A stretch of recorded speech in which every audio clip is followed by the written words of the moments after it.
Good evening friends. मैं doctor V K Mishra from gastro liver hospital Swarupnagar Kanpur.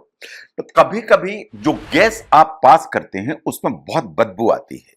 बहुत लोगों का ऐसा सोचना है कि इसमें इतनी ज्यादा बदबू आती है, ऐसा लगता है जैसे सड़े अंडे जैसी बदबू आ रही है।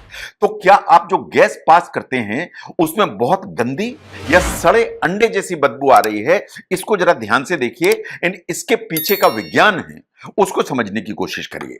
नो बेसिक पास बात यह है कि जो स्मेल करती है फार्ट या जो गैस आप पास करते हैं, क्या उसमें बहुत बदबू है या सड़े अंडे जैसी बदबू है?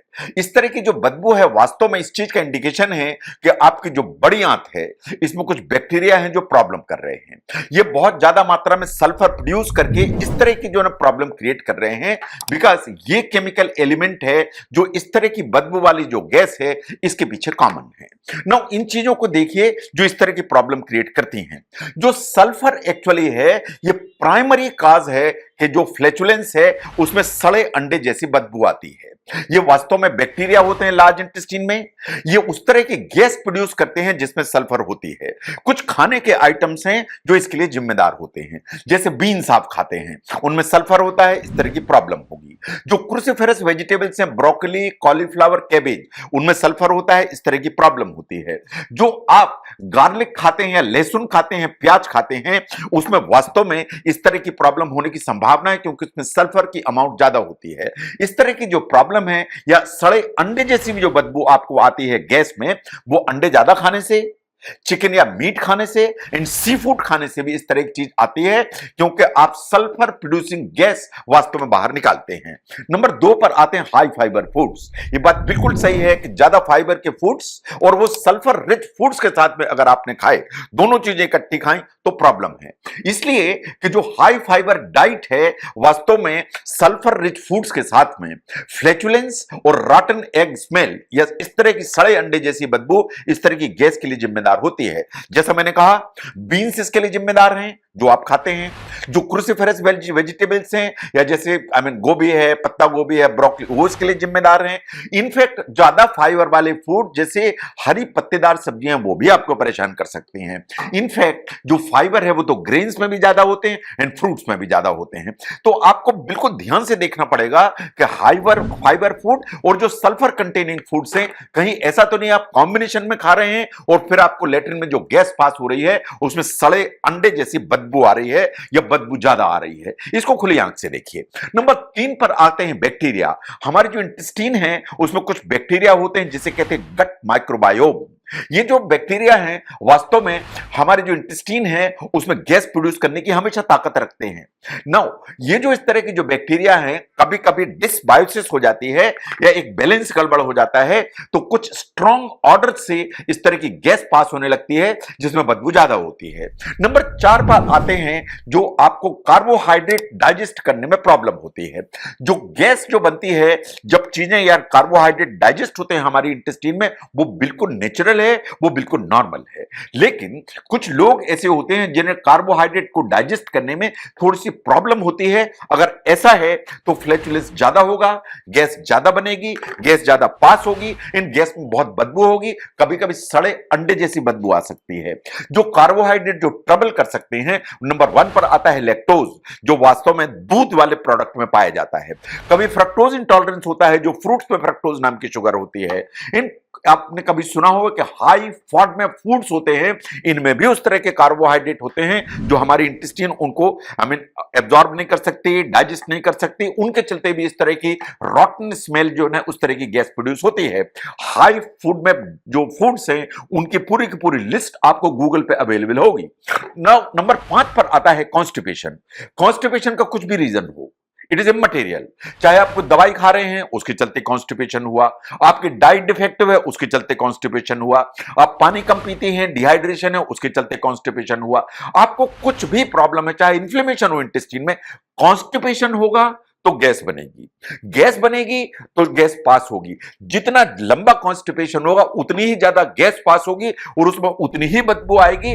कभी कभी जो बदबू है वो रॉटन एग स्मेल जैसी होगी, जिससे सड़े हुए अंडे की बदबू है। नंबर 6 पर आते हैं मेडिकल कंडीशंस। कोई भी इंटेस्टाइन में इंफेक्शन होगा, चाहे लार्ज में हो चाहे स्मॉल हो, लैट्रिन का जो गैस पास हो रही है उसमें बदबू आएगी। Know small intestinal bacterial overgrowth है तो गैस पास होगी, उसमें बिल्कुल सड़े अंडे जैसी बदबू आएगी। नो इन्फ्लेमेटरी बाउल डिजीज है, उसमें गैस ज्यादा पास होगी और इस तरह की बदबू आ सकती है। कभी कभी इवन इरिटेबल बाउल सिंड्रोम में इस तरह की जो बदबू है वो आ सकती है। लेकिन क्या आपको हमेशा परेशान होना चाहिए कि आपकी जो गैस पास हो रही है उसमें बदबू है, उसमें जो ना उस तरह की बदबू है जैसे सड़े अंडे जैसी बदबू है? क्या आपको हमेशा उसके लिए परेशान होना चाहिए? शायद नहीं। No there are certain alarm symptoms. अगर आपको जो गैस पास हो रही है वो एक्सेसिव अमाउंट में है, इन उसमें बहुत ज्यादा बदबू है, ऑलमोस्ट वैसी है जो रॉटन एग स्मेल जैसी बदबू है, लेकिन अगर उसके साथ आपके पेट में दर्द है तो डॉक्टर को दिखाने की जरूरत है। इसके अलावा लेट्रिन में कभी ब्लड दिखाई देता है, आपको अपने डॉक्टर को दिखाने की जरूरत है। इसके अलावा आपको लूज मोशंस हो रहे हैं तो डॉक्टर को दिखाइए। अगर आपको लगता है कि आपका जो लेट्रिन है उसमें तेल तेल जैसा बाहर निकल रहा है तो आपको डॉक्टर को दिखाने की जरूरत है। और आपको लगता है कि इतना कॉन्स्टिपेशन है कि आसानी से स्टूल पास नहीं होता है तो आपको डॉक्टर को दिखाने की जरूरत है। इसके अलावा कुछ और सिम्टम्स हैं, जैसे आपको जी मिचलाता है, उल्टी होती है, बुखार आता है, या लेट्रिन के रास्ते में दर्द है, या आपको लगता है आपका वेट लॉस हो रहा है, तो फिर जरूर दिखाने की जरूरत है। तो these are the alarm symptoms जो आपको नजर में रखने पड़ेंगे, और वो अगर हैं तो आपको अपने डॉक्टर से बात करनी पड़ेगी। नो अगर आपको ऐसी स्मेली या रॉटन स्मेली गैस आ रही है जिसमें बहुत ज्यादा बदबू आ रही है तो आप क्या कर सकते हैं?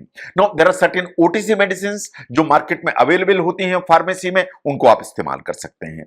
वैसे आप अगर अपनी डाइट को स्मॉल अमाउंट कर दें, इनफ्रीक्वेंट कर दें, तो ये प्रॉब्लम नीचे की तरफ आ जाएगी। अगर आप जो खाने की स्पीड है कम करें और धीरे धीरे खाने की आदत डालें चबा चबा के, ये प्रॉब्लम नीचे की तरफ आएगी।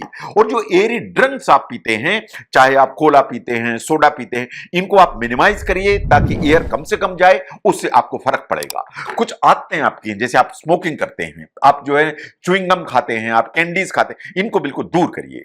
आपको लगता है कि आप बहुत जल्दबाजी में खड़े खड़े खाना खाते हैं, उसको मिनिमाइज करिए। इसके अलावा आपको खुद पहचानना पड़ेगा कि ये खाने की चीजें हैं, जब मैं खाता हूं तो इस तरह की गैस ज्यादा पास होती है और उसमें इस तरह की स्मेल आती है जिसमें बहुत बदबू होती है, या रॉटन एग या सड़े हुए अंडे जैसी गंध होती है। उन चीजों को पहचान के अपनी डाइट से उनको अलग करिए।